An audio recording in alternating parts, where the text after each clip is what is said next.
Hi, I'm Heather Hallowell, and we've got an amazing night of XWF action here at Relentless Night 3, biggest show of the year. Pip, what do you think about this wonderful, absolutely insane pay per view that we have in the middle of hell itself? I think it stinks. You would say that, wouldn't you, Pip? Well, let me just run down this card for everybody. We've got a 24/7 briefcase match. Bobby Bourbon defends his briefcase versus Doc DeVille in the first singles match they have ever shared in this company or any company. We've got a United States #1 contendership match for the title. Sean Parker versus Kevin Mears. We've got Bob D, the former Big D, defending his Extreme title against John Black. And for our main event, we have Corey Smith defending against Thunder Knuckles, the man who has killed his orphans, raided Coreytopia in a 10th circle match. An absolutely insane stipulation. But before all of that, we have our opener, Ned Kaye versus Chris Page, a blood feud, if there ever was, in a death match. Let's see, it's just about to start. About time you shut up. Pip. The arena flashes white as spotlights from around the venue converge at the entrance room as You Know My Name begins playing bombastically. As the lyrics start, Ned Kaye stands at the point where the spotlights merge to thunderous applause. He lifts his fist up in the air, awaiting the crowd to do the same before rushing down to the ring, serenaded by blue hues that light up the ramp following his steps. The lights above the stadium darken in their blue color as Ned gets closer to the ring. Little bits of ember adorning the extron and ramp, orange breaking up the blue. He leaps over the ropes into the ring before looking down, breathing the moment in, and pointing out at the crowd, ready to fight just with their energy alone. Jumping a bit from the adrenaline, he makes his way to the corner as he prepares for the bell. The former XWF Universal Champion, as well as longest reigning tag team champion as part of Cataclysm, Chronic Chris Page, appears at the top of the stage as boos rain down upon him. Page laughs it off as he casually walks down the entry ramp and climbs into the ring, never taking his eyes off of Ned Kaye. Ned Kaye versus Chris Page, 6K RP Word Cap, Deathmatch.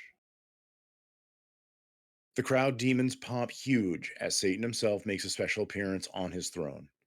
Pag and Ned walk out from their corners, both means jeans, t shirts, and taped fists, where they encounter each other in the center of the ring.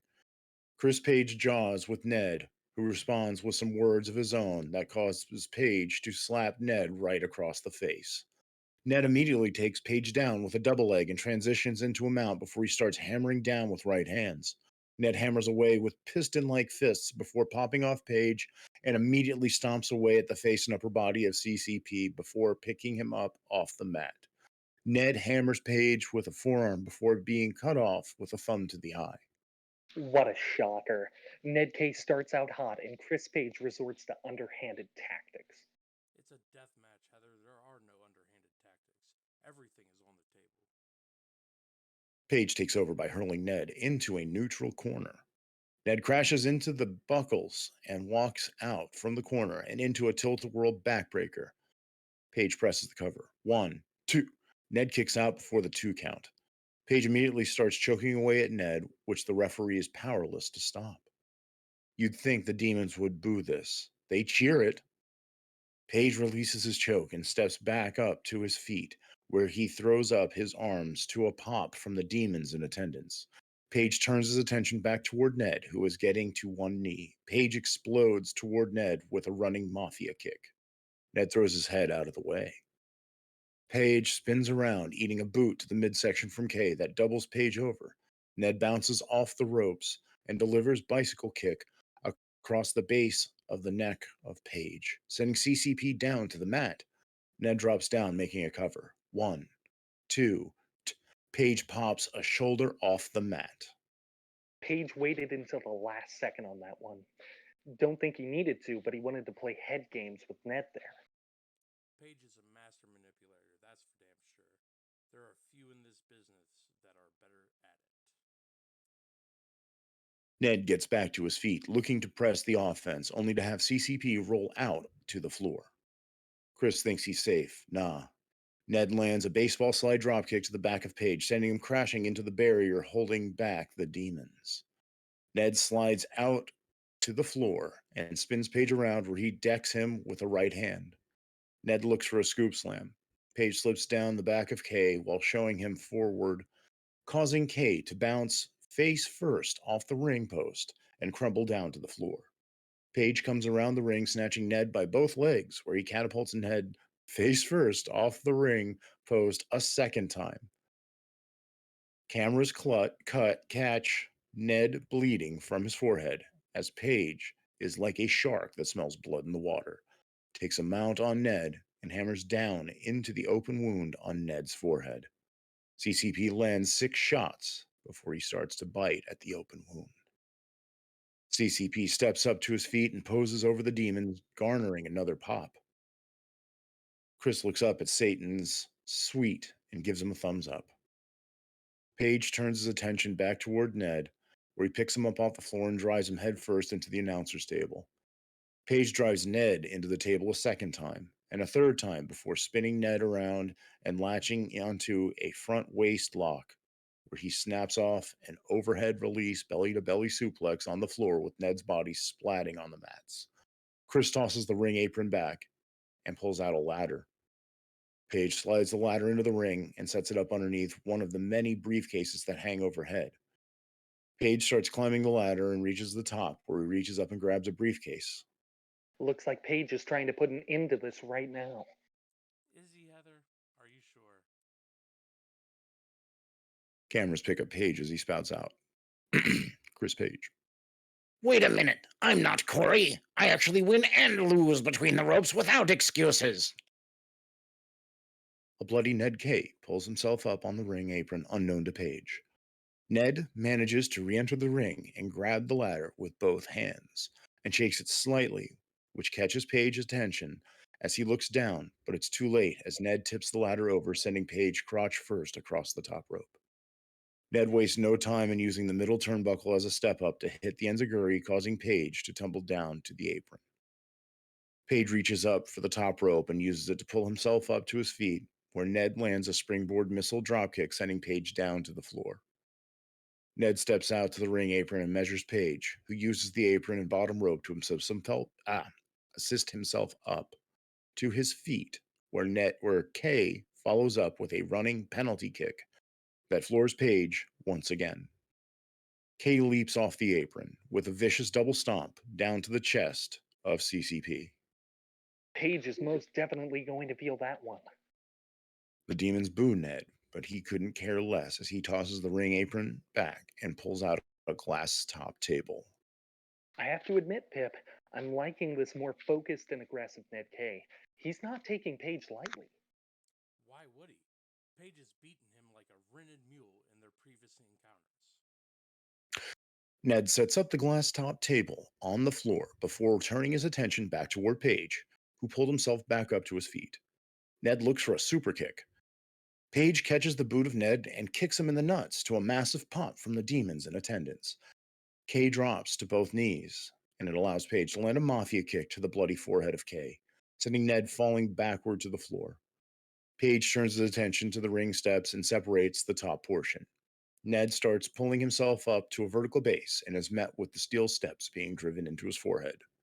Ned falls back to the floor. Paige slides the top portion of the stairs into the ring before snatching up a bloody Ned Kaye, the hair. Paige hurls Ned back into the ring under the bottom ropes. Paige slides into the ring and gets back to his feet. Chris takes the ladder that's leaned on the top rope. Chris folds up the ladder and waits for Ned, who uses the ropes to get himself up to his feet. Paige runs toward Ned, ramming the head of the ladder into the bloody skull of Kaye, sending Ned dropping to the mat. Paige takes the ladder and sets it up against a set of buckles. Paige looks pissed off, and it looks like he's going for maximum damage here. Once again, Heather, it is a death match after all. Page snatches both legs of an already bloody Kay as he catapults him toward the ladder, but Kay lands on the ladder like a spider monkey and leaps backward, turning in midair, catching Page with a code breaker. Ned crawls toward Page and makes the cover. 1, 2, 3. Page pops a shoulder up to pop from the demons. Ned was close on that one. You can see it in his eyes. He thought he had it wrapped up.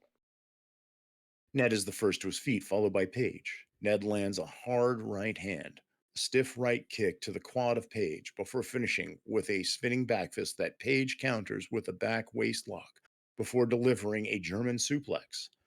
Page rolls through, picking himself and Ned up off the mat, where a second German suplex is delivered. And again, Page rolls through, picking himself and Kay up off the mat, where a third and final release German suplex is delivered and folds Ned up like an accordion. Page rolls out to the floor under the bottom rope and tosses the apron of the ring back to pull out 4 light tubes that have been taped together at the ends to make a makeshift light tube baseball bat. Not sure I've ever seen that one before, Pip. A baseball bat made out of light tubes? It is 2023 after all. Crazy kids are inventing all kinds of stuff on the internet these days. What does that have to do with anything, Pip? I don't know, I'm just saying. Page slides back into the ring with the light tube baseball bat in hand and gets himself back to his feet. CCP starts to measure Ned, who is willing himself up out of a pool of his own blood. Page sizes Ned up and swings for the fences at Ned's head. Ned ducks the baseball-like swing from Page. Page spins all the way around where Ned catches Page with the super kick, knocking Page back into the ropes, causes CCP to drop the light tubes. Ned quickly reaches down, picking them up, and tattoos Chris Page in the dome, shattering all the light tube bulbs, sending a mist in the air and shards of glass sailing everywhere. Page has been laid wide open by Kay. Ned drops to his knees, gathering himself as he wipes blood away from his forehead. Ned gets back to his feet where he picks Page up off the mat and runs him toward the corner housing the ladder and sends Page bouncing face and body first off the ladder and into a basement dropkick to the right knee, knocking Page's wheels out from under him, where Kay quickly lands a V trigger. Kay makes a cover, hooking the inside leg of Page. 1, 2, 3. Page pops a shoulder off the mat. Son of a bitch. I thought that was it. So did Ned. You could see it in his eyes. He looks defeated now. Ned takes a mount position on Page and starts hammering down with right hands to the open wound, causing more blood to flow. The demons boos Ned as he bites Page in the forehead, paying him back for actions earlier on in the contest. Ned steps back up to his feet, where he picks Page up and takes him back into a neutral corner. Kay starts laying a series of shoulder blocks to the midsection before hoisting Page up to a seated position on the top rope. Kay scales up to the middle ropes, where he locks in a front face lock. Kay looks to deliver a superplex, only to have Page latch onto the top rope. Kay attempts a second superplex, and again Page latches onto the top rope. CCP lays several right hands into the ribcage of Kay before countering the front face lock with a headbutt across the bridge of the nose. CCP counters with a front face suplex off the middle rope, sending Ned crashing down to the mat below. Page works his way up to a standing position. While in the ring, Ned is getting back to his feet. Chris Page sets sail, leaping off the top rope with a code breaker of his own. Both men are down. Both men are bleeding like stuffed pigs. But the fight rages on as Chris Page slowly pushes himself up to one knee before stepping up to his feet. Chris runs toward the ropes, where he delivers a springboard moonsault off the middle rope to perfection. Page makes the cover by hooking the inside leg with a side press. 1, 2, 3. Ned escapes with a kick out as Page gets to both knees, blood soaking into his tank top while holding out 3 fingers. Ned Kaye is not done yet. He won't go down without a fight. Maybe not, but he will go down. Page steps back up to his feet, where he turns his attention toward the corner and the ladder. Page staggers toward the corner and grabs the ladder and lays it flat on the mat. Chris turns his attention toward Ned and picks him up off the mat. Paige locks a front face lock and snaps off a suplex onto the ladder with a sickening thud. Chris Page works his way to his feet where he calls for the Page plant. Page picks Ned up off the ladder and sets him up for the Angel's wings. But before he can pull off the finishing move, it's Ned with a desperation counter with a back body drop. Page rolls out to the ring apron where he uses the ropes to pull himself up to his feet. Ned charges and dives a shoulder block in the midsection of Page. Ned leaps over the top rope with a sunset powerbomb Page, taking Page off the apron and driving him through the glass top table. We get a shot of Satan applauding, causing the demons to roar loudly before breaking out into a holy shit chant directed toward ringside. Ned is the first to stir. As he crawls away from the wreckage at ringside, Ned starts working his way back to his feet as we see Page rolling over out of the broken glass. Ned staggers toward Page, picking him up by the hair before rolling him into the ring. Ned climbs up on the apron and sizes Page up, who is negotiating his way to a vertical base. Ned springboards off the top rope, landing a Hurricane Rana. Not sure if I can remember Ned pulling that one out of his bag of tricks before. Ned executes a front press with a hook of the leg. 1, 2, 3. Page pops a shoulder off the mat. Once again, Page gets the shoulder up at the last second. Page refuses to lose. He knows he can beat Ned. He's already done it, and he's just biding his time until he's ready to close this out. Ned gets to both knees, his face a crimson mask as he starts hammering away with right hands on the open wound on Page's forehead. Kaye gets back to his feet where he snatches Page up by the hair and sends him sailing over the top rope and out to the floor. Ned staggers toward the ropes and steps through them to the ring apron. Kaye sizes Page up and he starts getting to his feet. Ned backs up into the corner before rushing down to the apron, looking for a running cannonball off the ring apron that Page casually walks away from that sends Ned landing hard on the padding surrounding the ring. Page tosses the ring apron back and reaches underneath where he pulls out a medium-sized toolbox. Ned is working his way back to his feet.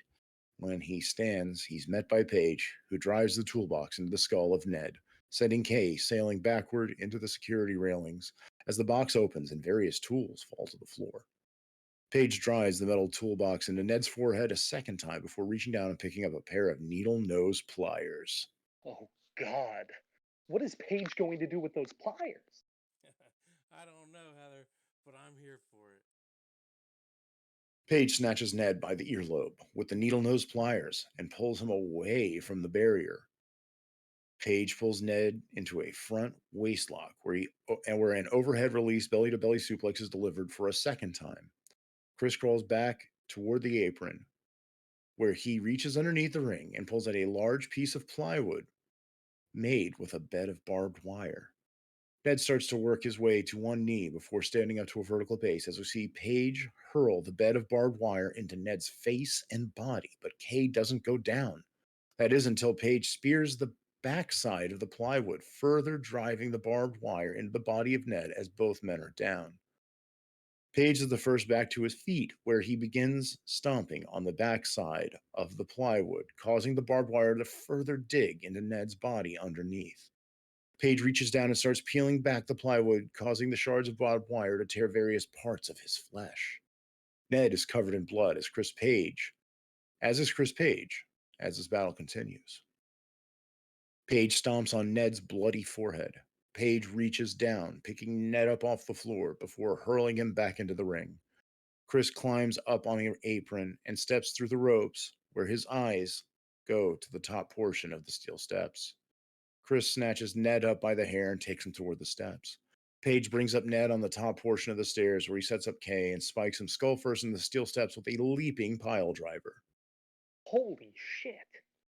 If Ned might literally be unconscious at this point. Page makes a cover on the steel steps. 1, 2, 3. Ned escapes with a kick out to the shock of Page. How the? What the fuck is going on here? Chris holds our 3 fingers, but is shown 2 and inches by the referee, which garners a middle finger from Page. Paige turns his attention back toward Kaye, where he picks him up off the steps. Paige rocks Kaye with a stiff European uppercut that sends Kaye back into the ropes. Paige rushes in, but it's Ned who throws up his right boot, landing on the jaw of Paige, and sends Chris backward toward the center of the ring. Kaye explodes off the ropes, and Paige catches him with a spin buster slam into the top portion of the steel steps. Paige drags Ned off the steps and down to the mat, where he drops down into a cover, hooking the rear leg. 1, 2, 3. Ned shoots a shoulder up off the mat. Just lose already, Ned. WTF. Calm down, Pip, before you have a heart attack. A bloody Paige gets to both knees, and he starts to question what he must do in order to put Ned Kaye away on this night. Chris steps back up to his feet, where he calls for the Judas effect. The demons pop huge as we see Paige step back into a neutral corner. Ned slowly rolls over, pushing himself up off of the mat into one knee. Ned steps up to his feet, and it's Paige who comes out from the corner with a Judas effect attempt. Kaye ducks out of the way and rushes toward the ropes, where he does a front handspring into the ropes, bounces back, and when Paige spins around, Kaye catches him with a 3/4 neck breaker. Ned can't capitalize immediately. Seconds pass before Ned rails Paige over for making a cover. 1, 2, 3. Paige barely escapes with a kick out to a massive gasp from the crowd. I was sure that was it, Pip. Ned starts gouging the open wounds on Paige's forehead from his knees before stepping up to his feet. Ned staggers toward the steps and picks them up off the mat.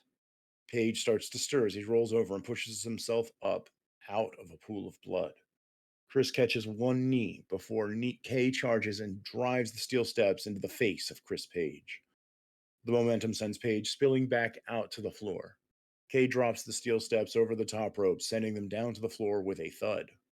Ned staggers toward the turnbuckles and starts climbing up to the top ropes. Out on the floor, Paige is using the guardrail to pull himself up to his feet. Ned leaps off the top rope with a flying crossbody block down on top of Paige. Kaye starts to stir as he uses the barrier to pull himself up and back to his feet. Ned staggers toward the ring and drops to one knee, where he pulls back the apron and reaches under the ring, where he retrieves another set of 4 light tubes that have been taped together. Paige gets to all fours as the blood pours from the wound on his head like a faucet. Kaye shatters the light tubes across the back of Paige to make another massive pop from the crowd. Ned bangs on the ends of the taped end that didn't shatter and starts gouging it into Paige's forehead. Ned Kaye is not messing around. I've never seen him like this before. He's like a rabid dog that needs put down. Blood pools down the face and body of Chris Paige. Ned picks Paige up off the floor and brings him around the corner of the ring, where he lands a series of quick forearm shots to the jaw, rocking Paige backwards several feet before connecting with a super kick. Paige drops to one knee and eats a second V trigger. He picks Paige up off the floor and hurls him back into the ring. Ned slides into the ring, making a cover. 1, 2, 3. Paige escapes with a kick out. Ned and Paige have bleed buckets of blood as this war continues. Ned slowly gets to his feet, where he picks Paige up off the mat. Ned drives Paige back into the set of buckles and starts laying in shoulder blocks to the midsection. Ned hoists Paige up to the top turnbuckle in a seated position. Ned climbs up on the middle rope, where he hammers Paige with a forearm smash, and then Ned steps up to the top ropes, where he looks to snap a head scissors takeover. Paige counters with a sit-out powerbomb.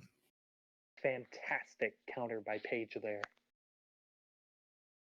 Both Paige and Kaye are laid out in the center of the ring, with the referee powerless to do anything.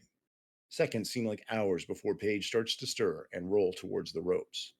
Chris reaches up and starts pulling himself back up to a vertical base. Paige leans back against the ropes. Ned slowly starts to stir, and as Ned reaches one knee, Paige comes off the ropes and catches Kaye with a high times flip pile driver. Paige rolls Ned over, making the cover. 1, 2, 3. Kaye kicks out. Paige can't believe it. Thank Christ! Paige steps back up to his feet, where he picks Ned up off the mat and sets him up for the Paige plant. Ned counters with an inside cradle. 1, 2, 3. Page escapes with a kick out and beats Ned back to his feet, where Kaye walks into a Judas effect by Page. Ned crumbles to the mat, where Chris Page falling down on top of him. 1, 2, 3. Ned barely pops a shoulder up off the mat to a massive gash from the demons in attendance. This match is incredible. Paige and Ned are going to bring the roof down, and this is the opening match of the night. Page works his way back to his feet, where he backs the referee up into a corner and demands a faster count. Ned starts to stir. Page turns around and makes his way over and picks Kaye up off the mat. Page laces Ned around the chest with a knife edged chop, followed by a second and a third before backing Kaye up into the ropes and shooting him across the ring. Ned bounces off the near side, ducking under a Page lariat. Page spins around and walks into the burning hammer. Kaye crawls into a cover, and hooks the inside leg. 1, 2, 3.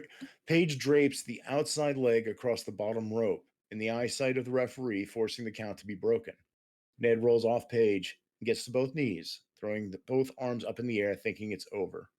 Poor ring awareness there by Ned Kaye. Kaye works his way to his feet, still with his arms in the air, as we see Page roll out to the floor. The referee lowers Ned's arms and weighs off the count as he explained Page's foot was on the bottom rope. Heartbreak comes across the face of Kaye as he turns back around looking for Page, but he's not seen. Kaye walks across the ring, where he reaches through the top and middle rope to pick Page up by the hair on the floor and finds himself getting smacked in the face with a barbed wire wrapped steel chair by Chris Page. Page slides the chair in the ring and crawls back under the bottom rope. Page gets to his feet, where he picks up the barbed wire steel chair and uses a makeshift elbow across the forehead of Kaye. Page floats over and makes the cover. 1, 2, 3. Kaye escapes with a kick out. Ned is not done yet. Page slides back into a neutral corner in seated position as he looks intently at downed Kaye. Chris starts pulling himself to a vertical base, where he runs his thumb across his throat. Page picks Ned up off the mat and sets him up, and delivers the Page plant. This is academic, as Page rolls Ned over and makes the cover. 1, 2, 3. Kaye kicks out. The crowd of demons erupts with the action that has unfolded thus far to kick off night 3 of Relentless. Oh, Page works his way back to his feet, where he decks the referee. Page drops to one knee due to extensive blood loss. He steps back up to his feet, where he turns his attention back towards Kaye. Page picks him up off the mat and drives him back into a corner. Page hoists Ned up to his seated position on the top turnbuckle. Page decks Ned with a right hand before he starts to climb up on the middle rope. Page picks Ned up off to the top rope, where he sets Ned Kaye up with a belly-to-belly suplex. Ned starts to fight free with a series of headbutts across the bridge of the nose, causing Page to lose his balance for Kaye to shove Page backward off the top rope, sending him crashing down to the mat and landing on top of the barbed wire wrapped steel chair. Ned gathers his balance while in the ring. Page rolls off the barbed wire wrapped chair with the shards of barbed wire ripping at his shirt and flesh. Page manages to work his way to his feet, where Ned leaps off the top rope with a Hurricane Rana into a head scissors submission. The referee is still down as Page tries to fight free, but Ned refuses to give an inch. Page refuses to surrender as we see the referee slowly starting to stir. come on, ref, get up. Stay down, ref. There's no hazard pay for this job. The referee slowly finds his way into position and starts asking Page to surrender. Page refuses, but he starts fading as a relentless Ned Kaye refuses to let go. The referee continues asking Page to surrender. Page waves him off faintly before he collapses to the mat, where we see Ned turn the Ego Crusher into a pinning combination. 1, 2, 3. He did it! Holy shit, he did it! Motherfucker. Winner. Ned Kaye has beat Chris Page in the middle of the ring to open up night 3 of Relentless and one of the best matches I've ever seen. Whatever. Relentless heads to commercial as medics tend to both Chris Page and Ned Kaye. Fuck you, Baltimore! If you're dumb enough to buy a new car this weekend, You're a big enough schmuck to come to Big Bill Hell's Cars! bad deal. Cars that break down! Thieves. If you think you're gonna find a bargain at Big Bill, You can kiss my ass. it's our belief that you're such a stupid motherfucker! You'll fall for this bullshit. Guaranteed! If you find a better deal, Shove it up your ugly ass! you heard us right. Shove it up your ugly ass! Bring your tray. Bring your title! Bring your wife. We'll fuck her! That's right, we'll fuck your wife. Because at Big Bill Hell, You're fucked 6 ways from Sunday. take a hike to Big Bill Hell. home of challenge pissing! That's right. Challenge pissing! How does it work? If you can piss 6 feet in the air straight up and not get wet, You get no down payment. don't wait! Don't delay. Don't fuck with us or we'll rip your nuts off! Only at Big Bill Hell. The only dealer that tells you to fuck off! Hurry up, asshole. This event ends the minute after you write us a check! And it better not bounce or you're a dead motherfucker. Go to hell! Big Bill Hell's Cars. Baltimore's filthiest! And exclusive home of the meanest sons of bitches in the state of Maryland. Guaranteed! The lights in the arena go deep blue as smoke fills the air. Pink and silver laser lights cut through the smoke, and it looks fucking rad. As Comanche blares throughout the arena, slowly walking out onto the entrance ramp, is Bobby Bourbon. He looks out at the crowd in the arena, cold and stoic, surveying his surroundings. He stops and raises his fists at 45-degree angles and continues his deliberate plod towards the ring. Bobby climbs the steps, then climbs the nearest ring post halfway and raises his fist at 45-degree angles. The lights go back to normal and the music stops. The arena goes dark and an ominous red fog rises up around the stage, giving the illusion that there was fire burning below it. Through the mist rises Dr. Louis DeVille in his pearl white suit and a grin from ear to ear. He takes a step forward while standing at the top of the ramp. He takes a deep breath of the fiery mist and exhales before slowly making his way to the ring. Bobby Bourbon versus Doc DeVille. 2 RPs, 3K. Ladder match for the 24/7 briefcase. Ding, ding, ding. Bobby circles in with Doc. Doc with a roundhouse, blocked by Bobby. Bobby with an overhand left. Doc blocks. Doc with a liver kick. Robbie blocks it. Bob with a right hook. Doc deflects the shot. Bobby and Doc step away from each other. The crowd roars. These fans like what they've seen so far tonight. These two are only getting warmed up. Doc and Bobby go to tie up, and Doc applies a clean hammerlock. He takes time to ash his cigar outside of the ring and replace it. Bobby with a snapmare to Doc. Bobby holds the chin following, presses his knee into Doc's back. Doc grabs the hand on his chin and rotates, setting in an even cleaner hammerlock. Doc again ashes his cigar. Bobby leans and tries to scoop Doc's foot. Doc sweeps it back and slaps the back of Bobby's head. Bobby snorts and counters the hammerlock into an arm wrench, then a double arm wrench, then snaps the shoulder across his knee. Expert mat tacticians showing how it's done. These guys aren't textbook, Heather. They're the word. Doc shakes his shoulder, getting feeling back into it. Bobby kicks at Doc with a sloppy gut kick, and Doc hops out of the way. Bobby smirks, points at Doc, then down. Doc and Bobby tie up. Doc with a vertical suplex to Bobby, and he floats over into a rear naked choke. Brilliant strategy by Doc, Pip. Bobby can't tap out, Heather. Doc just needs to put him out and climb the ladder, and it's easy peasy. Doc sinks back with the rear naked, ashing his cigar as he does. Bobby struggles, trying to fight Doc off of him, but to no avail. Bobby rolls over onto his knees, the weight of Doc on top of him. Bobby grabs a rope and stabilizes himself. Doc on his back as he stands. Bobby is to his feet, and he holds Doc's legs. Bobby drops backward, crushing Doc. Doc's been pancaked. He let go of the choke. Bobby rolls off of Doc, who rolls to the outside of the ring. Regrouping, Doc steps slowly towards the ladder. Bobby gets to his feet and looks up and out of the ring. Doc beckons for him, and Bobby slides out of the ring. Doc shoves the standing ladder over to fall onto Bobby. Bobby catches it. Doc grabs the grounded part of the ladder and picks it up. Both men tug of war for the ladder. Bobby pulls. Doc pulls back. Bobby pulls. Doc pulls back. Bobby grins and pushes with Doc in his direction and smashes him into the steel ring steps. Doc releases the ladder and Bobby picks it up. Bobby charges in, looking to ram the ladder straight into Doc's skull. Doc ducks at the last millisecond. Doc in with an uppercut to Bobby's midsection, a hook to his waist. Bobby drops the ladder onto Doc. Doc reels back, and he and Bobby once again face each other, a ladder on the floor between them. How many times do these men go back to square one tonight, Pip? Each man grabs the opposite side of the ladder. Bobby pulls at it, but Doc has learned his trick. Doc releases, and Bobby stumbles back against the guardrail. Doc with a roundhouse of the ladder, pressing into Bobby and the guardrail. Doc with another stiff kick to the ladder, again crushing Bobby between it and the unforgiving hell-carved stone bordering the ring. Doc throws a third kick. Bobby raises the ladder, striking Doc's knee. Doc backs away, and Bobby slams the ladder down on Doc's toes. Doc stumbles away down the ring apron to a corner, and Bobby stands up, and he once again goes to lance Doc with the ladder.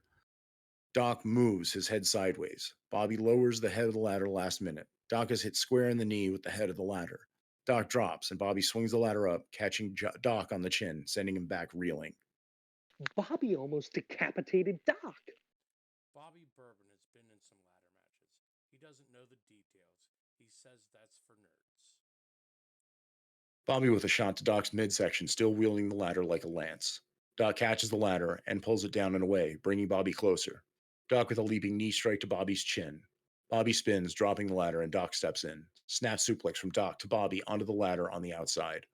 Bourbon howls in pain as Doc slides up, seated, and removes the destroyed cigar from his mouth, casting it aside.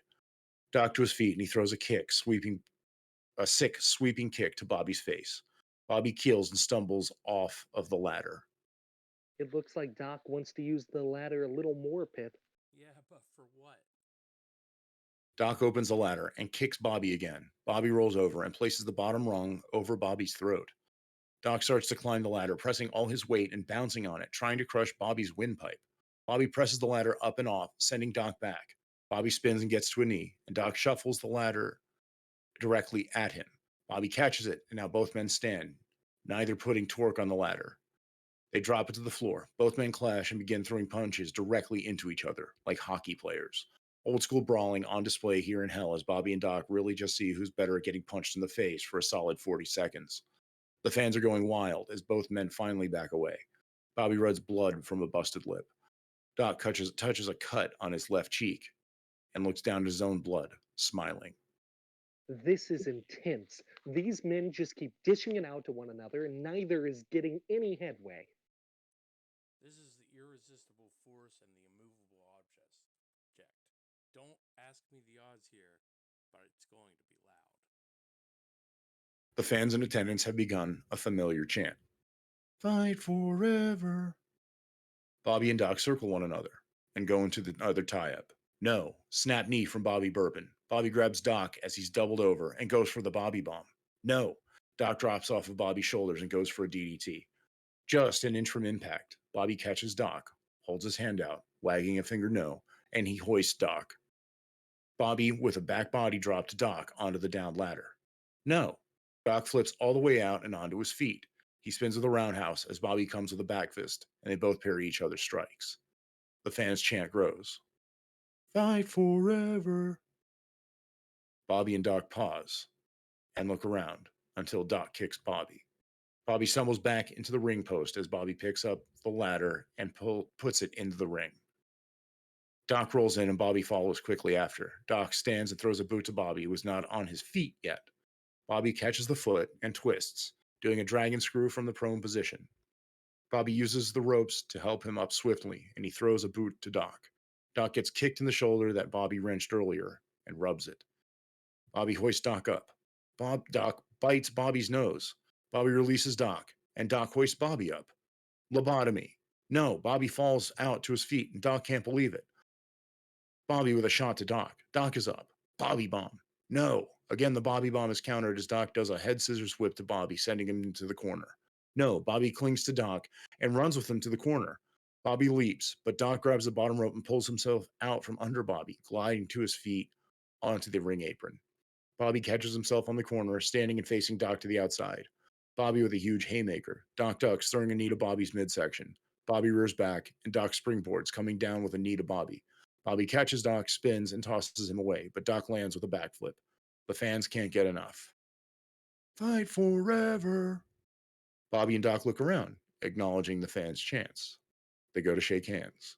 Doc with a cheap shot roundhouse, sending Bobby into next Tuesday. Next Tuesday in hell. Bobby shakes the cobwebs free as he looks around. Doc looks around too. They're both in hell, but the arena is gone. Random demons and demonettes all stop and point, cheering. Bobby and Doc realize they'd made a pact in hell to fight forever. Now they have to. Both men charge each other, then blink out of existence. May 20th, 2023, Charlotte, North Carolina. Suddenly bursting through a door, we see Bobby Bourbon reeling backwards, and through the same door comes Dr. Louis DeVille. DeVille lays a hard right at Bobby, and another. Bobby catches the second punch and pivots DeVille. He throws a forearm, and another forearm. Steve Sayers. Oh no, Bobby Bourbon and Dr. Louis DeVille are brawling like crazy. Someone needs to stop this. Send security. Bobby and DeVille brawl down a hall and into another open door, which slams shut behind them. As they do, Bobby Bourbon, in completely different ring gear, saunters up behind Steve, holding a cup of coffee. What's going on? Steve Sayers turns around, absolutely gobsmacked. Bobby and Doc tie up and warp out of this existence. April 2nd, 151, Rome. The Colosseum is packed, and those in attendance cannot get enough bloodshed and violence. As the death battle finishes, another makes its way into the arena, and the people gathered on in delight at the surprise attraction of Bobby Bourbon and Dr. Louis DeVille. Doc grabs a gladius from the ground and charges Bobby, who narrowly sidesteps Doc. Bobby rolls away, picking up a shield as he does. Doc charges in, but Bobby blocks the blow, then throws his shoulder into the shield, knocking Doc back. Bobby picks up a gladius, and Doc grabs a shield. The two men clash, both blade and shield locked together with blade and shield alike. Roses are thrown from the Emperor's box into the gladiatorial pit. It's at this point the lions became aware of what was happening in the pit. A starved male pounces at Bobby and Doc, who both turn and impale the beast with dual gladius thrusts. Their weapons stuck. They pivot and both collapse the skull of another lion charging in with their shields, the handles breaking after the shock. Bobby and Doc turn and tie up, and as they do, they flash out of existence, leaving the spectators in Rome standing in awe. June 5th, 2023, Tokyo, Japan. War Games is in full effect, and the house is rocking as the current match is underway. Doc hits Corey with a clothesline, putting him up against the cage wall. TK and Dolly are to their feet, and TK smashes Dolly's head into the cage wall. Dolly smashes TK's head into the wall. She whips TK into the ropes, and on the return does a drop toe hold to TK, sending him head first into steel. Doc gets Corey's head to the cage wall, raking his face with the steel mesh, but Corey throws a back elbow to Doc, backing him off. Corey with a rear kick between Doc's legs. Doc is doubled over and backs further away. With that, the lights go out in the arena again. When they come back up, outside of the cage, on the entrance ramp, we see Dr. Louis DeVille engaged in all-out brawl with Bobby Bourbon. The hell is this? Even Doc is baffled.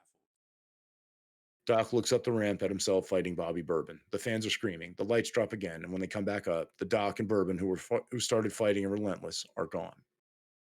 March 15th, 1917, Argonne, France. It's dusk, and the commotion is finally settling down in the trenches.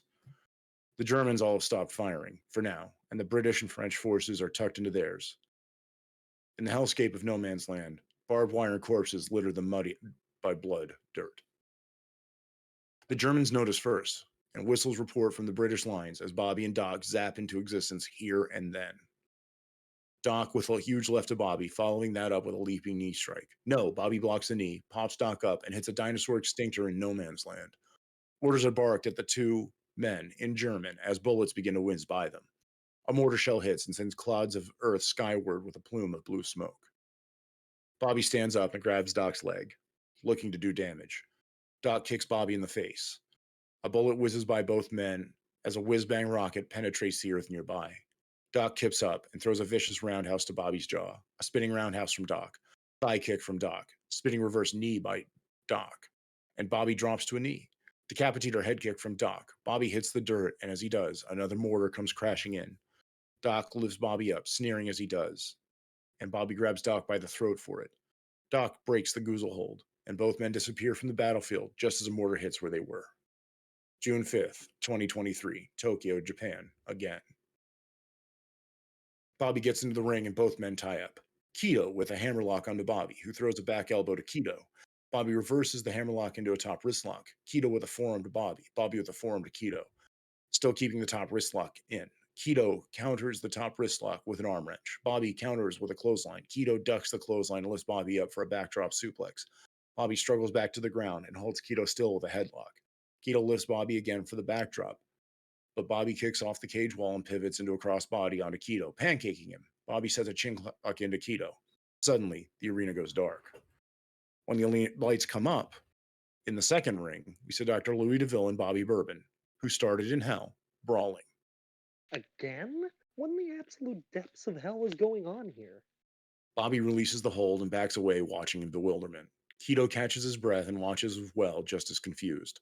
The other Bobby takes Doc by the head and rams him into the cage, shaking the entire structure.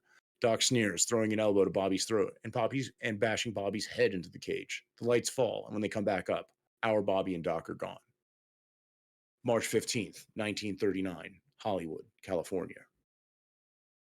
The massive soundstage production is in full swing. Lights, camera, and action. Hundreds of dwarves flood the scene as the final touches are made to the cinematic classic, The Wizard of Oz. As Judy Garland looks on in befuddlement, the production is halted as Bobby Bourbon and Dr. Louis DeVille blink into the scene. Doc chucks a dwarf at Bobby. Bobby catches the member of the Lullaby League and gently places her on the ground. Doc then picks up the entire Lollipop Guild and heaves them at Bobby.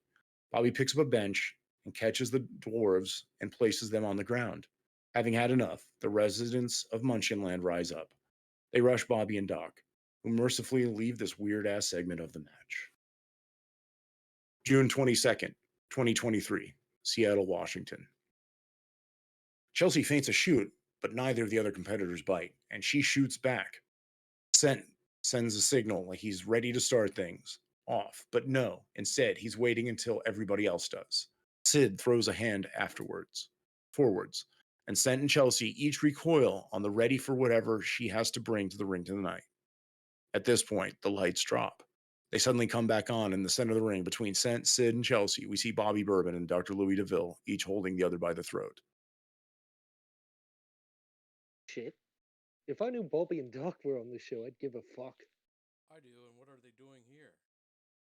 Bobby Bourbon hoists Doc up high and plants him with the EMC in front of the three competitors, who look absolutely baffled.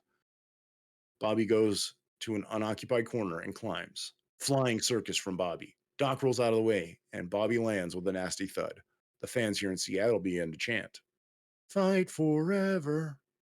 Bobby and Doc dissipate from this time and place. Pre-calendar, 22,000 BCE, unknown. Primitive humans, at best nomadic, prepare to fight, picking up sharpened sticks and gesturing at a rival tribe. Two sides are set to go to war again. Suddenly, both the primitive tribes stomp dead as before them, two bodies from far in the future appear. Doc with a standing sidekick to Bobby. Bobby with an open palm strike to Doc. Both the tribes start to hoot and shout, and the first spectator sport ever in human history is underway. Bobby parries Doc. Doc parries Bourbon. Both men disappear again, and the tribes clash. August 14th, 2023, New York, New York. Before the next match can get underway, the lights in the arena go dark. What is happening? Maybe they didn't pay the electricity bill. For the second time in this match, Centurion is here. The fans in MSG go absolutely wild, and the lights come back up. In the ring, we see... What the hell? Why the hell are these two here?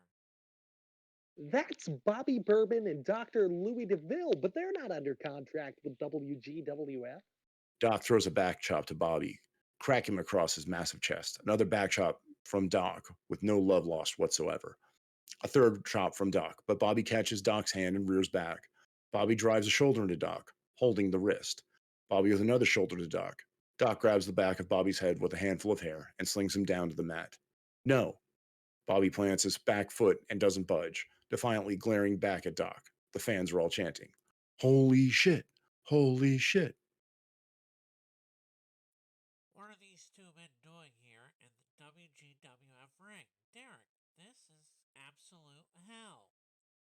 I don't know. I can't tell if they're invading or they just don't like each other and want to settle things in the ring tonight here in Madison Square Garden. Bobby regains some leverage and throws Doc across the ring. Doc tumbles and reels back to a kneel's position in the corner. Bobby turns and looks around, then looks at Centurion. Really? You got an announcing gig before I did? Whose dick are you sucking? Doc takes advantage of Bobby's distraction and lays into him with a forearm to the back of the head. Fans, don't pay attention to what this man says. He's a liar and a menace to society. Right. Centurion looks absolutely frazzled as his lower lip quivers along with his shaking head. I was hired for my tenure in the ring and knowledge of technical grappling. Yeah, and according to the big one, he says you've mastered the gonadal lip lock. Security finally mobilizes from the back as they storm the ring. Doc slams Bobby's head into the announce table. Bobby with a back elbow, and he hoists Doc up and body slams him onto the announce table, laying him out.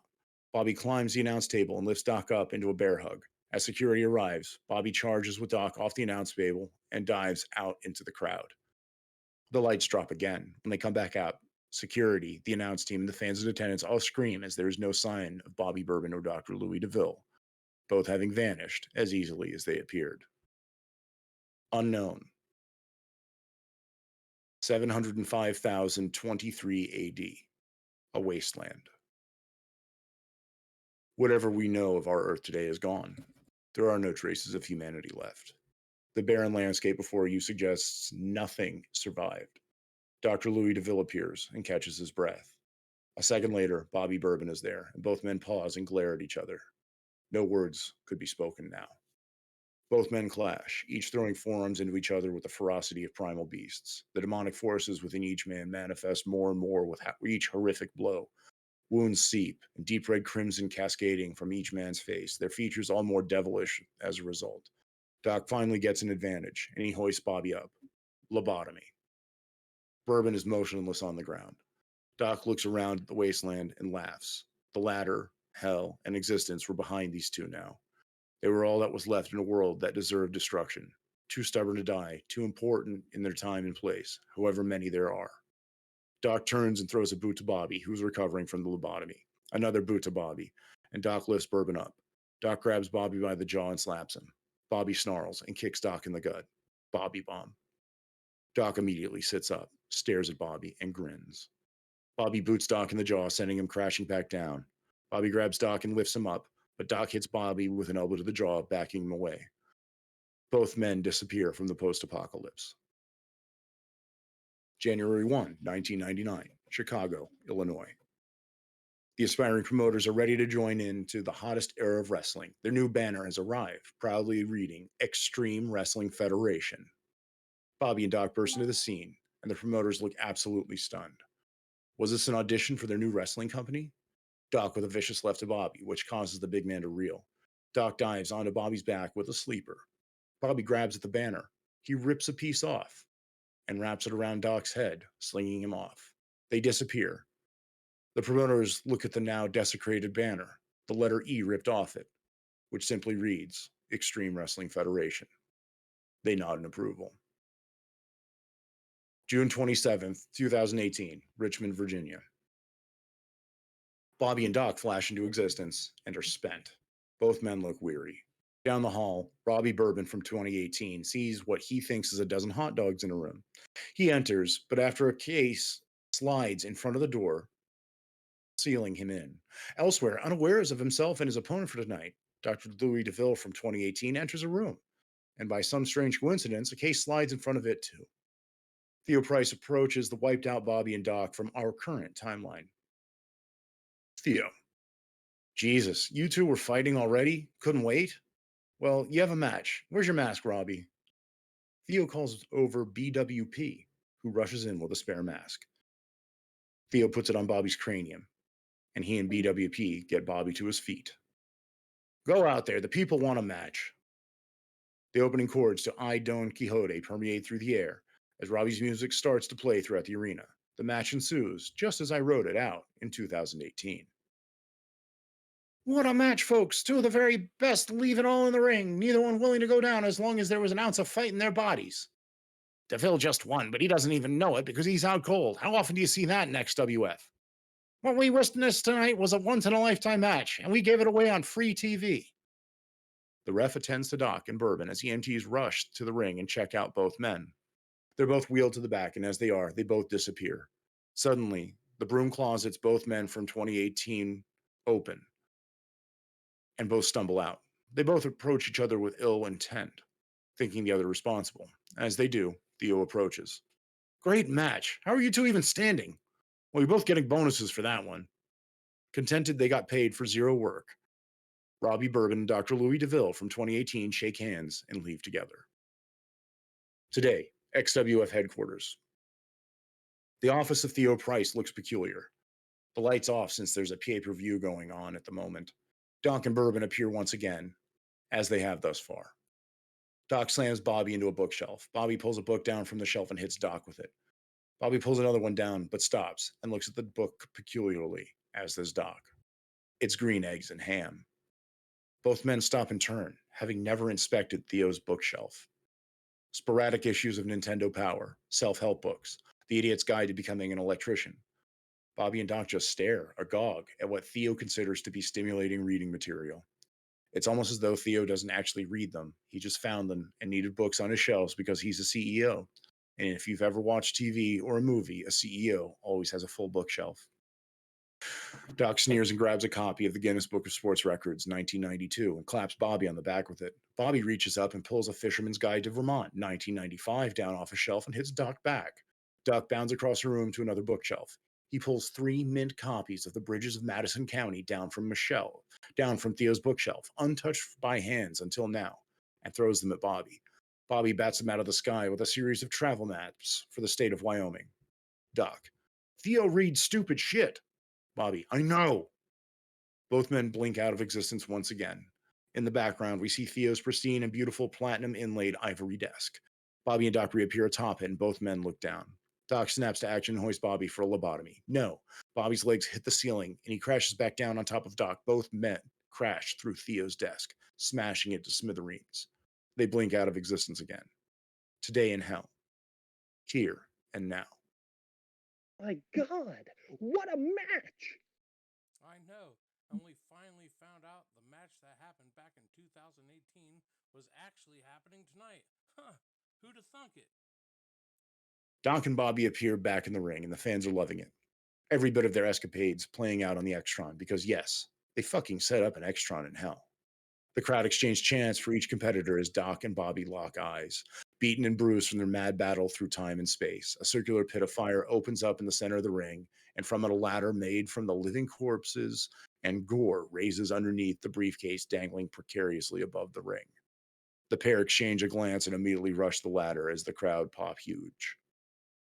Both men want this to end one final battle atop the ladder. Heather, your ability to state the obvious is unparalleled. Undead Tell me, arms. Pip. Undead arms weakly try to grasp at each of them as they scale the ladder and reach the top. Bobby throws a forearm and Doc returns with one of his own, and both begin launching attacks in a barrage of forearms atop the ladder, blood pouring from their faces as neither man goes down. Until Bobby goes in deep with his elbow, and his elbow connects with Doc's temple and he falls back, his fingertips barely latching onto the living ladder. Bourbon reaches forward and grabs Doc, pulling him in and looking for Bobby bomb. Bourbon lifts Doc high in the air and bombs him downward from atop the ladder. The crowd go apeshit as Doc crashes down and Bobby goes to retrieve the case.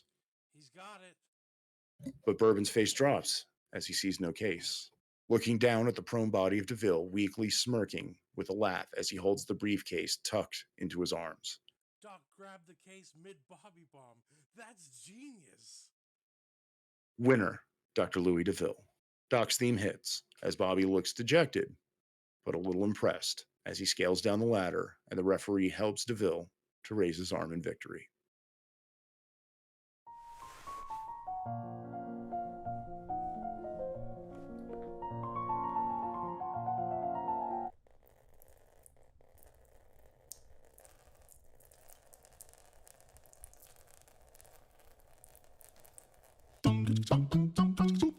Ken's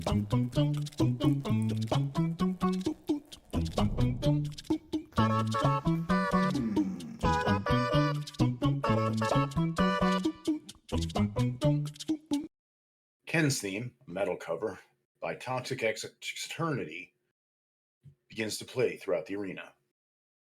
As the song plays its slow building intro, Sean Parker appears on the stage in a hooded waistcoat. He goes down to one knee, his head low as sparks fill the stage area. When the song explodes into life, Sean leaps to his feet. His arms are outstretched and his hood falls back behind him. Sean walks confidently to the ring, running as he gets inside ringside and slides effortlessly under the bottom rope. He takes off his waistcoat, tossing it into the crowd before he climbs up on one of the turnbuckles and fist pumps before doing a backflip back down as his music fades out. The opening lyrics of "The World is Spinning" by DMAD begins to play as the strobe lighting effect begins at the entrance. When the song hits its normal tempo with DMAD rapping, that's when Kevin appears in the entrance, wearing a leather jacket with heart-shaped red glasses and a cane twirling in his hand. He looks behind him before he's joined by Summer Page. She takes his hand before they head towards the ring. Kevin opens the ropes for her, enjoying the view as she bends over to step inside before joining her. Ring announcer. Hailing from Atlantic City, New Jersey, and weighing in at 175 pounds, accompanied by Summer Page, this is Kevin Mears. He heads to the corner, followed by Summer. They share a kiss before she steps out to ringside in his corner. United States title #1 contenders match: Sean Parker versus Kevin Mears. Madness rules. Standard match. The GM made him wait for Relentless, but Relentless is here, and it's now. All the talk, all the build is over. It's Mears and Parker right now. Sean and Mears lock eyes, their deep-seated animosity practically sparking in the air. The audience is perched on the edges of their seats, the tension so thick you could cut it with a knife.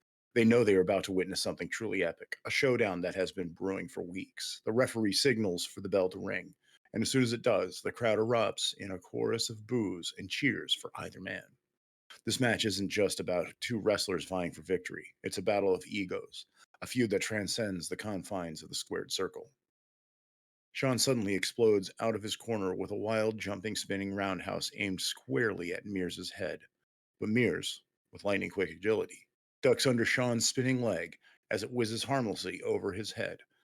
In one fluid motion, Mears counters with a textbook Pele kick that connects with Sean's temple, snapping his head back with a resounding thud. Sean staggers backward, but he regains his composure. Mears doesn't give him a second to dwell, though, grabbing Sean by the back of the head and proceeds to deliver a relentless series of running European uppercuts, each one hitting its mark with pinpoint accuracy. The sound of forearm meeting chin echoes through the arena, and Sean is forced to momentarily retreat under the barrage, covering up. He pulls Sean to a tight side headlock, slowing the pace of the match down. He squeezes hard, putting extra measure on the side of Sean's head with his bicep. Sean lowers his center of gravity, trying to alleviate the pressure, but Mears, having the slight weight disadvantage, doesn't budge. Kevin Mears continues to control the pace of this match. Dictate the pace, speed it up, slow it down, and keep Sean Parker off balance. Mears, at intervals, peppers Sean's forehead with straight punches. Sean tries to force Mears into the ropes, looking for an Irish whip to get out of the headlock. But as he runs, Mears skids to a halt, sliding onto his side, headlock still in place. He smirks and shakes his head confidently. Mears continues to squeeze tight on the side headlock as Sean's arms try to navigate a way out of the predicament. He manages to pivot his body through and leans back, pulling Mears with him into a modified pinning combination with Mears' shoulders pinned to the mat. The referee counts 1, 2. Mears is forced to relinquish the headlock and rolls his shoulders off the canvas. Both men come back to their feet, Mears ever so slightly fresher. He nails Sean with another hard European uppercut before rebounding off the ropes and hits him with a disaster kick. Mears goes for a cover this time, hooking the near leg. 1, 2. But no, Sean still has the energy to kick out with authority. Mears is straight back on him, though, not giving him a second to recuperate.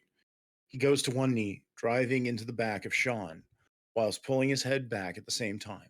Sean grunts in pain, his face showing it as well. Mears keeps the hold applied for about 10 seconds before releasing it and shoots off the ropes, leaping up and crashing into Sean with a beautifully executed quebrada. He hooks the leg again. 1, 2. Again, though, Sean shows his tenacity and thrusts his shoulder off the mat, forcing another near fall. A contemplative look crossed Mears' face for the quickest of moments as he pulls Sean back to his feet. He drives a hard boot into his midsection before lifting him up onto his shoulder. He carries Sean around on the ring for a moment, showing an impressive display of strength before going for a Michinoku driver. However, Sean takes advantage of Mears' brief moment of overconfidence and manages to wriggle out of it. Sliding behind him and out of nowhere, Sean wraps his arms around Mears' shoulders and aggressively thrusts him backwards with a hard snap dragon suplex.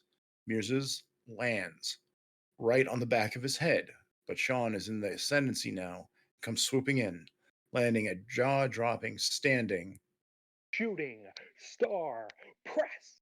He goes for the cover. 1, 2. No, Mears has the wherewithal to kick out. He shakes his head, feeling a little dazed from the dragon suplex, but Sean isn't one to rest on his laurels either. He brings Mears' back to his feet and jumps up, catching him in the chest with a jumping back kick that sends him staggering back into the corner. Sean builds up a head of steam and goes for a big running corner clothesline, but Mears displays great ring awareness and uses the ropes on either side of the turnbuckle to lift himself up and rams both boots straight into the onrushing Sean. Mears hops up into a seated position on the top turnbuckle, pulling Sean in for what looks like a tornado DDT. Sean redistributes his body weight, though, and stops Mears. He reaches up, still in a front facelock, and catches him a well-placed shot to the kidneys before breaking free of Mears' grip. Sean, this time, begins to climb up the turnbuckle with Mears, and soon enough, both are standing precariously side by side on the top rope. They nail each other with sly shots, trying to throw each other's balance off until Sean suddenly grabs Mears and flips them both through, landing an incredible Spanish fly that brings the crowd to its feet with thunderous cheers.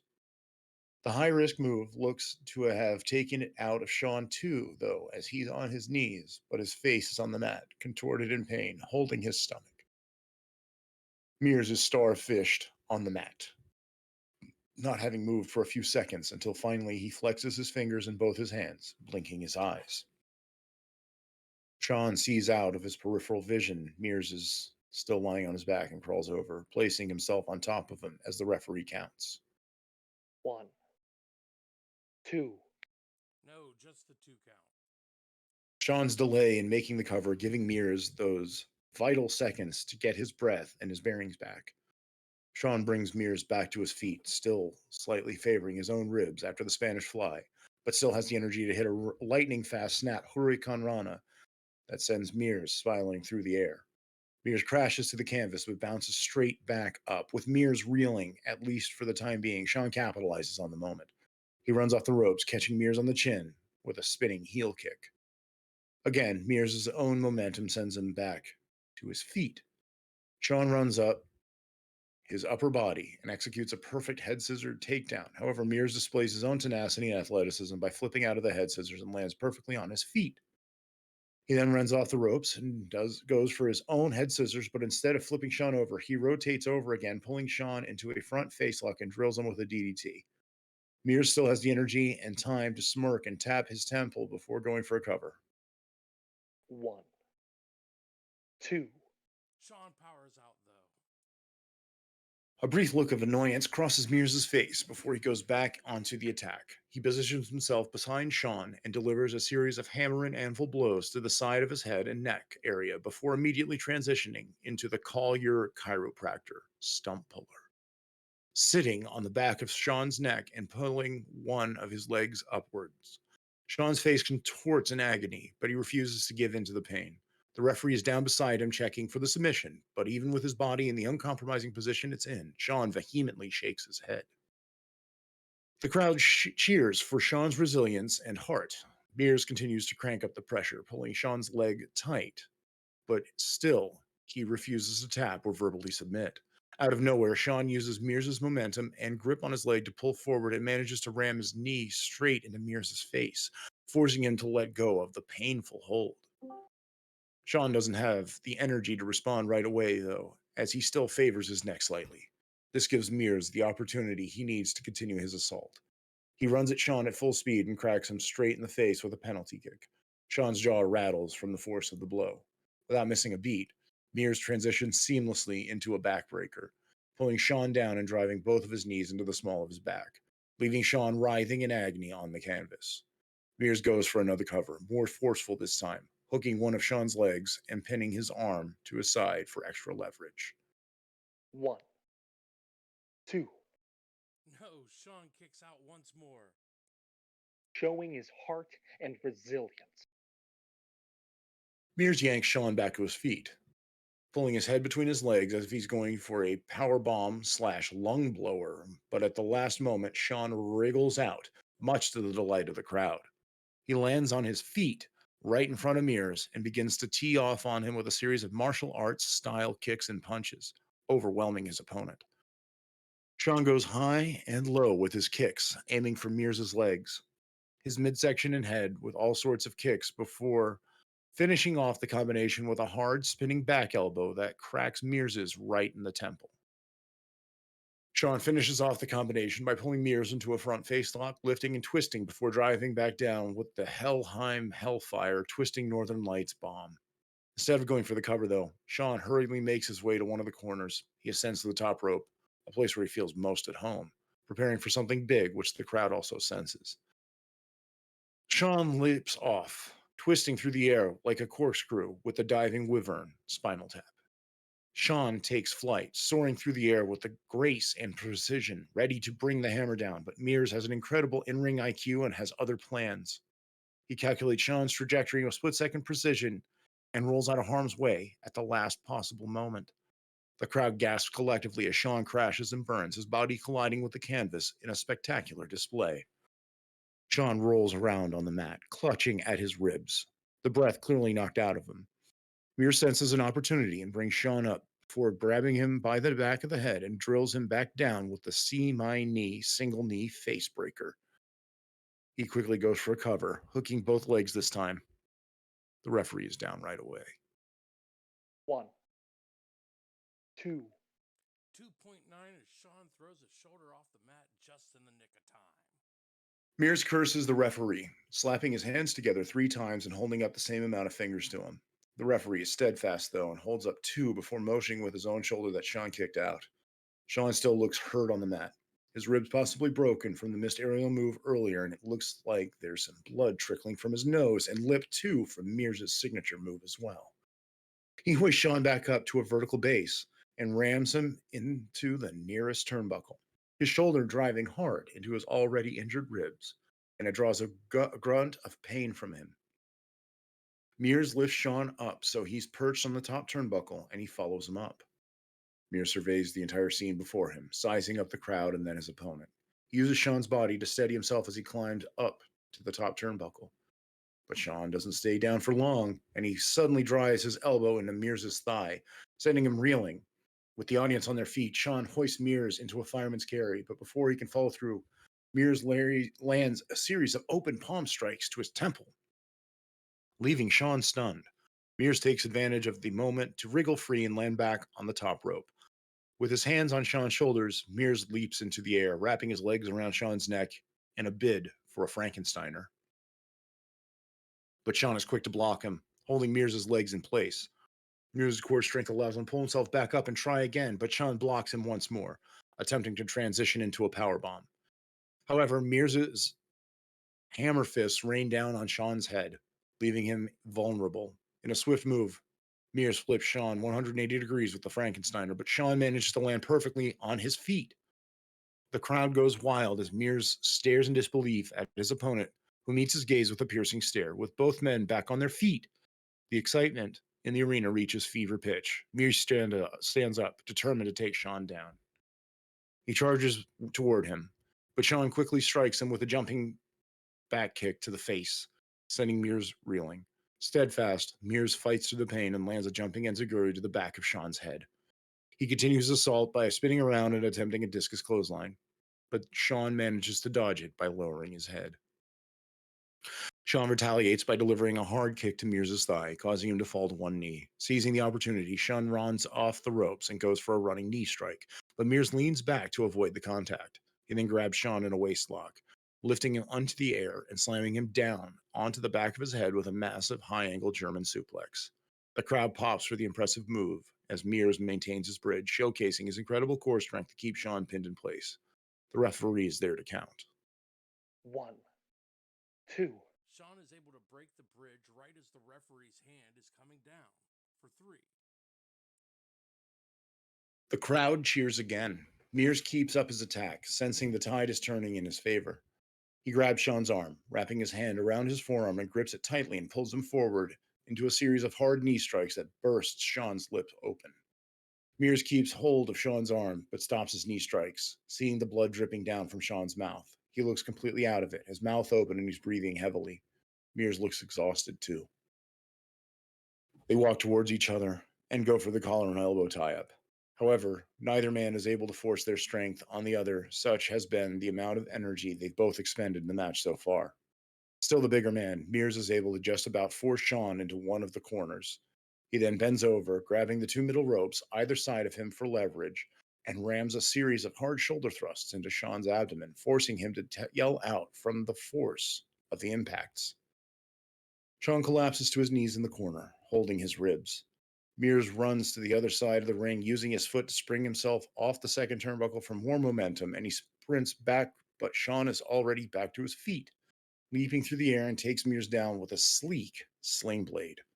He then does a forward flip into a handstand against the rope, using their springiness to launch himself backward, but Mears is able to catch him at the last moment, running towards him at full speed and spikes him with the head games.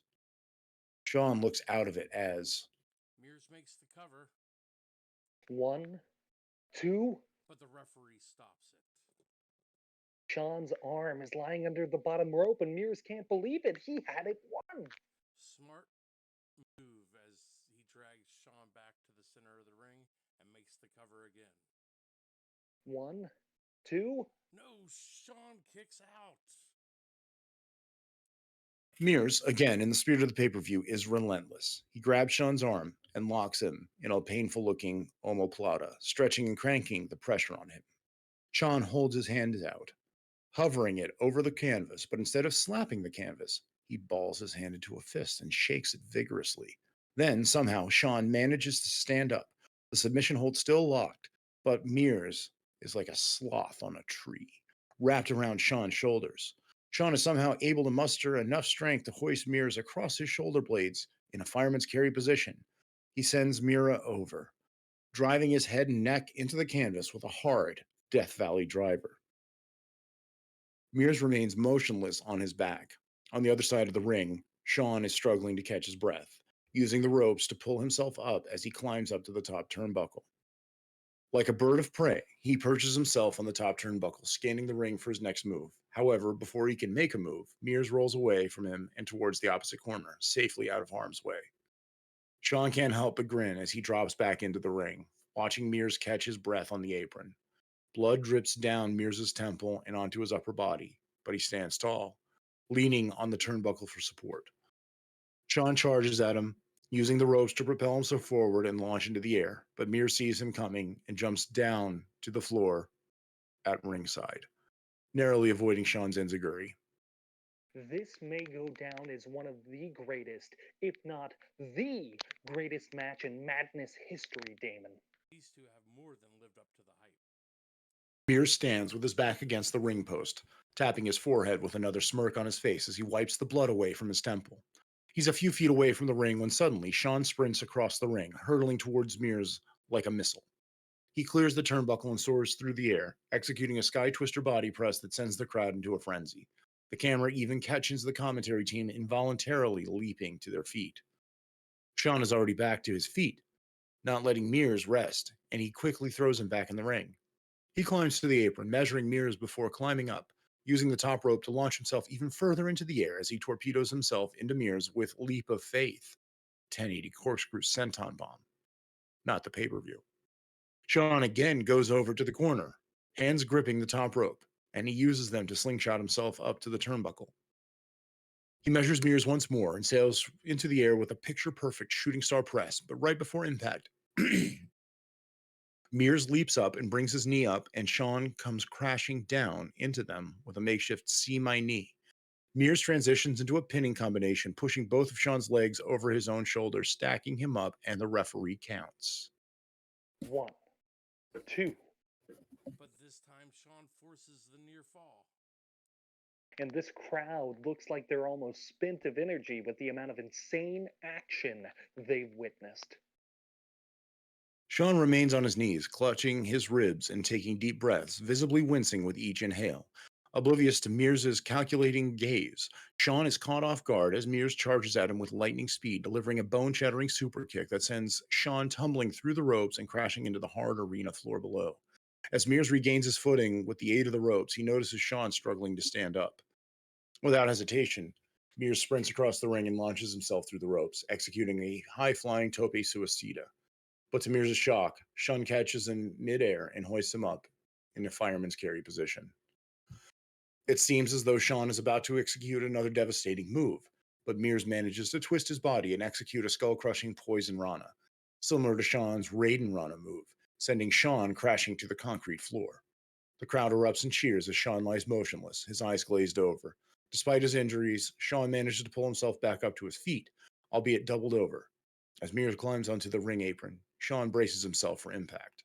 In one fluid motion, Mears catapults himself over the ropes and grabs Sean, slamming him down onto the mat with a slingshot DDT so forceful that Sean remains suspended in midair for a split second before crashing down. Mears rolls him over, and the referee counts. 1, 2, 3. No, the referee looks over and sees Sean has managed to put his foot on the bottom rope to break the count. Mears collapses onto his front, exhausted, and Sean is almost lying on top of himself. The two men turn around and face each other. They're on all fours now, their foreheads almost touching. They climb up their knees and begin unleashing a flurry of blows on each other, with no holding back whatsoever. Sean's mouth is gushing with blood, his lips split wide open, while Mears' cut on his temple appears to have reopened. Both men are feeling the effects of their intense physical exertion and the loss of blood. Suddenly, Mears breaks the exchange with a breaks the exchange of punches with a forceful palm strike to Sean's chest, causing blood vessels to burst and a light spray of blood to erupt from his skin. Sean winces in pain, his body tensing up. However, with determination in his eyes, he lets out a loud roar and charges toward Mears, executing a brutal King Kong lariat that nearly decapitates him. Thanks to the impact of the lariat, Mears is thrown almost back onto his feet, with the ring ropes acting as his only support to prevent him from falling out of the ring. Despite his attempt to regain balance, Sean takes advantage of the situation and leaps through the air, delivering a powerful blow to Mears' head with a 720 spin, culminating in a roundhouse kick. The impact is enough to knock Mears off his feet, sending him to crashing face first into the mat. Seizing the momentum, Sean executes a Tiger Driver 91, a move that involves hoisting his opponent high in the air before driving them headfirst in the canvas. But Sean isn't quite done yet. With the crowd firmly behind him, he hoists Mears up, ready to deliver a second Helheim Hellfire. Sean's muscles strain as he lifts Mears high in the air, the anticipation reaching a fever pitch. However, Mears takes advantage of Sean's lethargy and fights out, reversing the polarity and lifts Sean high into the air himself and drills him down with a Michinoku driver. He pulls one of Sean's legs in for a pin as the referee counts. 1, 2. No. Another near fall. Both competitors are visibly fatigued, their bodies showing the toll of this grueling battle. Blood and sweat pours down their faces, their chests heave with every labored breath. The match has reached its zenith, and the audience is fully aware that they are witnessing something extraordinary. With the match hanging by a thread, Sean ascends to the top rope once more, ready to unleash a leap of faith, 1080 twisting corkscrew senton. The crowd is on its feet, their anticipation reaching a fever pitch. Sean takes flight, spinning through the air with a grace and precision, ready to put an end to this epic battle. But Mears refuses to go quietly into the night. With an uncanny display of timing, he counters Sean's leap of faith with a breathtaking head games. The arena falls into stunned silence as Sean's body crashes to the mat, the impact rattling the very foundation of the ring. The referee begins the count. The atmosphere is electric with uncertainty. 2, An astonishing display of heart and willpower. Sean somehow manages to kick out at the very last possible second, defying all expectation. The crowd erupts into a frenzy, unable to believe what they just witnessed. Mears slams the mat before running to one of the corners, and he ascends it like he's just been given an adrenaline shot. With incredible finesse, he leaps off, going for insides out, diving double foot stomp. However, with one of last burst of energy, Sean kips up and spins around, catching Mears coming in with the blade of Michaela skull kick. Almost spent of energy, Sean drapes a solitary arm over Mears' chest, and the referee begins to count. 2, 2.9999. Mears kicks out at the 11th hour. Sean is too exhausted to even be surprised and lies on his back. He forces himself back to his feet, dragging Mears up with him. He gives everything he can, pulling Mears into a furious exchange of strikes. The fans are on the edge of their seats, their voices echoing through the arena like a symphony of anticipation. Sean grabs Mears by the arm, spinning him around with a ripcord motion, delivering a thunderous jumping elbow strike to the head with the Masamune decapitation, and Mears crumples to the mat, his body twitching from the sheer force of the blow. Sean scrambles, his heart pounding in his chest. He goes for the pin. The referee drops to make the count. 1, 2.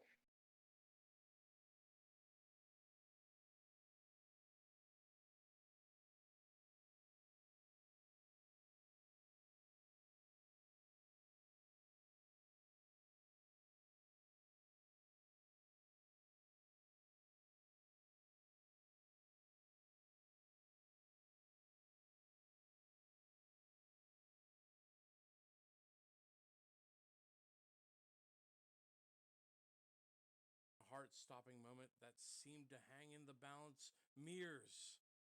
With every ounce of his resilience and determination, kicks out at the very last possible second. The crowd erupts into a frenzy of disbelief, their cheers and gasps echoing through the arena. Sean's expression shifts from confidence to disbelief, his eyes widening in shock. He believed he had Mears vanquished. Both men look absolutely spent as they jadedly come back to their feet, blood and sweat glistening in the arena lights. Unbelievably, they begin to tee off on each other again. Punches, chops, slaps, palm strikes, elbows, they both rock back and forth with the force of each blow, the crowd cheering along with the same connection. Both turn away and in perfect sync, turn around and run towards each other at full speed. Sean leaps through the air with a Basaiku knee, and at the same time that Mears spins with a bullhammer elbow. Both strikes connect with a sickening thuds at the exact same time, and they both collapse like two dominoes into a heap, arms over each other, and the referee counts. 1, 2, 3. What? Parker and Mears, utterly exhausted, don't even move on the mat with their arms resting on each other as the referee speaks with the Madness ring announcer, and a replay is shown on the Extron. What's the decision? I think they pinned each other, Damon. Ladies and gentlemen, the referee has informed me that the result of this match is a draw.